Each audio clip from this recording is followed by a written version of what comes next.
ایک روشن صبح یونیورسٹی کے طلباء ایک بس میں ہڑپا کے کھنڈرات کی طرف روانہ ہوتے ہیں۔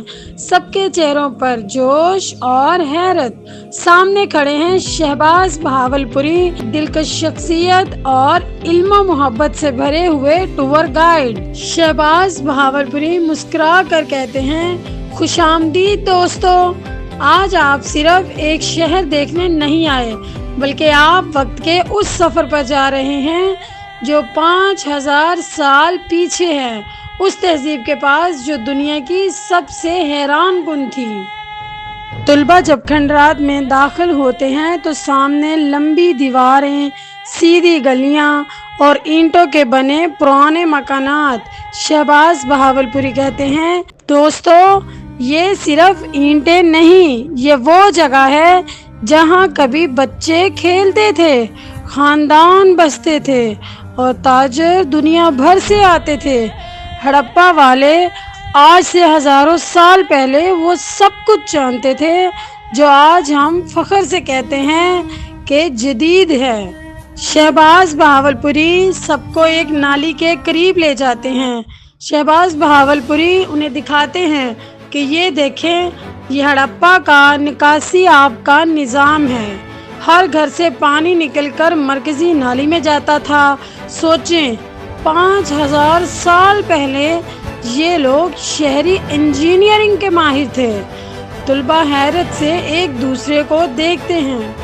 ایک نمائش میں کپاس کی پرانی باقیات رکھی ہیں۔ شہباز بہاولپوری کہتے ہیں، دوستو، ہڑپا والے دنیا کے سب سے پہلے لوگ تھے جنہوں نے کپاس اگائی، کپڑے بنائے۔ ان کی تجارت میسوپوٹیمیا اور ایران تک پھیلی ہوئی تھی، یعنی پنجاب کے کسان دنیا بھر کو کپڑے فراہم کرتے تھے۔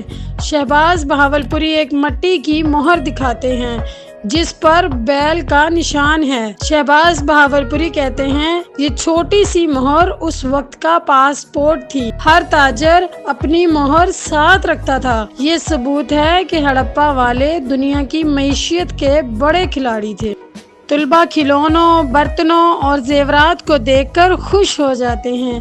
شہباز بہاولپوری کہتے ہیں، یہ کھلونے بچوں کے، یہ زیورات عورتوں کے اور یہ برتن گھروں کے تھے۔ کیا یہ حیرت انگیز نہیں کہ انسان کی ضروریات اور شوق اس وقت بھی یہی تھے اور آج بھی یہی ہیں؟ شہباز بہاولپوری ایک چھوٹی مورتی دکھاتے ہیں۔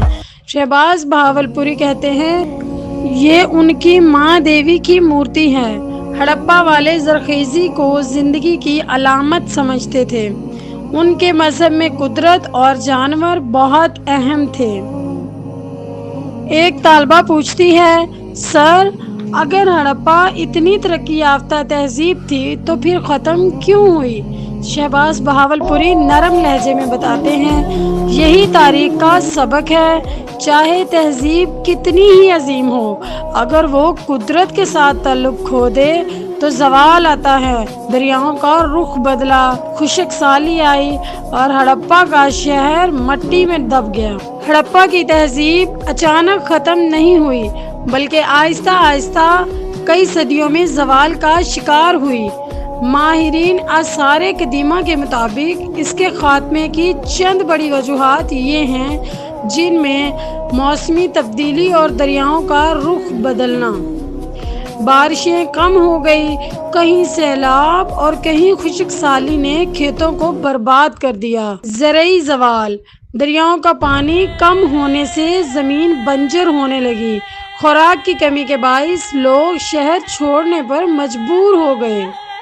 ہڑپا کی خوشحالی کا بڑا سہارا دور دراز علاقوں، میسوپوٹیمیا وغیرہ سے ہونے والی تجارت تھی۔ جب وہاں مسائل پیدا ہوئے تو تجارتی راستے ٹوٹ گئے، معیشت کمزور ہو گئی اور پھر بڑھتی ہوئی آبادی نے زمین اور وسائل پر بوجھ ڈال دیا، جس سے حالات مزید خراب ہوئے۔ کچھ ماہرین نے آریاؤں کے حملے کو وجہ بتایا، لیکن اس کا کوئی پختہ ثبوت نہیں ملا۔ البتہ چھوٹے پیمانے پر جھگڑے اور اندرونی بدامنی ممکن تھی۔ بعد میں دور کے شہروں میں گندگی اور بے ترتیبی کے آثار ملے، جس سے وبائی امراض پھیلنے کا خدشہ ظاہر ہوتا ہے۔ ہڑپہ ایک ہی دن میں ختم نہیں ہوا، بلکہ موسمی تبدیلیاں، دریاؤں کے خشک ہونے سے، تجارت کے ٹوٹنے سے، زرعی مسائل اور اندرونی کمزوریوں کی وجہ سے آہستہ آہستہ زوال پذیر ہوا۔ بالآخر لوگ شہر چھوڑ گئے۔ شام کا وقت ہوتا ہے اور شہباز بہاولپوری طلباء کو مخاطب کرتے ہیں۔ ہڑپہ ہمیں یہ سکھاتا ہے کہ ترقی صرف عمارتوں میں نہیں بلکہ علم، انصاف اور قدرت کے احترام میں ہے۔ یہ شہر ہمیں یاد دلاتا ہے کہ انسان عظیم بن سکتا ہے اگر وہ زمین اور پانی کے ساتھ محبت کرے۔ طلباء خاموش کھڑے ہیں، دلوں میں حیرت اور دماغ میں سوالات۔ شہباز بہاولپوری بلند آواز میں: یاد رکھیں، دنیا ایک کتاب ہے۔ جو لوگ سفر نہیں کرتے وہ صرف ایک صفحہ پڑھتے ہیں۔ آپ نے آج ہڑپہ کا صفحہ پڑھا، کل آپ کسی اور حیرت انگیز جگہ کا صفحہ پڑھیں گے۔